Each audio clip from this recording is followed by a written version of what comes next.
Innalillahi wa inna ilaihi raji'un. A safiyar yau ne muka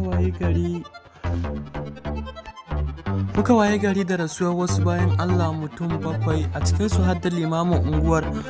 Musabbabin rasuwar nasu dai za mu iya cewa kwanansu ne ya ƙare kuma da sila.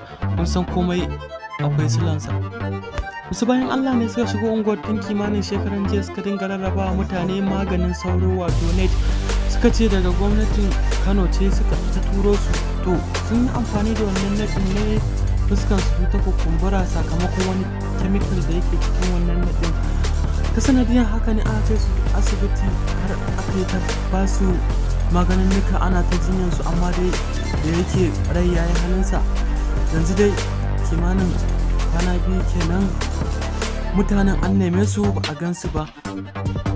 Don za mu wallafa muku cikakken bidiyon na yanayin yadda aka dinga rarraba maganin sauron da kuma ta yadda aka sha jinya da su har inda kwanansu ya kare.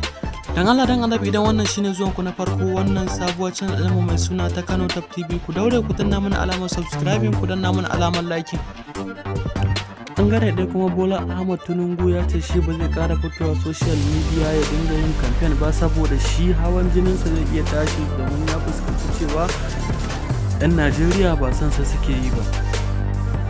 Idan muka yi waya bangaren maganar canjin kuɗin Najeriya, an ake wata turka-turka inda EFCC suke ta kama wasu manya-manyan masu mahaukatan kuɗaɗe, inda aka kama wani mutumin ya zo banki da tiriliyan 30 a mota kwantena guda, rago wasu sun rurrube wasu sun lalace, yana cewa da shigar da su banki.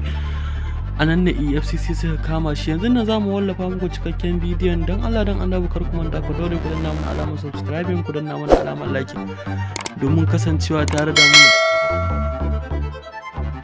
Ta yadda za mu dinga kawo muku sababbin labarai kamar yadda muka saba. Ta Kano Top TV ta kuce. A nan ne dai EFCC suka kama shi, sannan suka miƙa shi ga hukuma.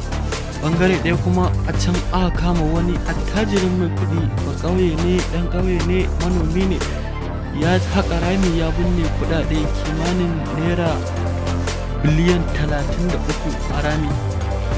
A nan ne dai ana ta haƙo kuɗaɗen nan, amma ko dubu ɗaya ba a samu wadda ta moru ba. Abin da sai dai mu ce inna lillahi wa inna ilaihi raji'un. Ana fama da rashin kuɗi, amma wasu kuma suna ta bubbune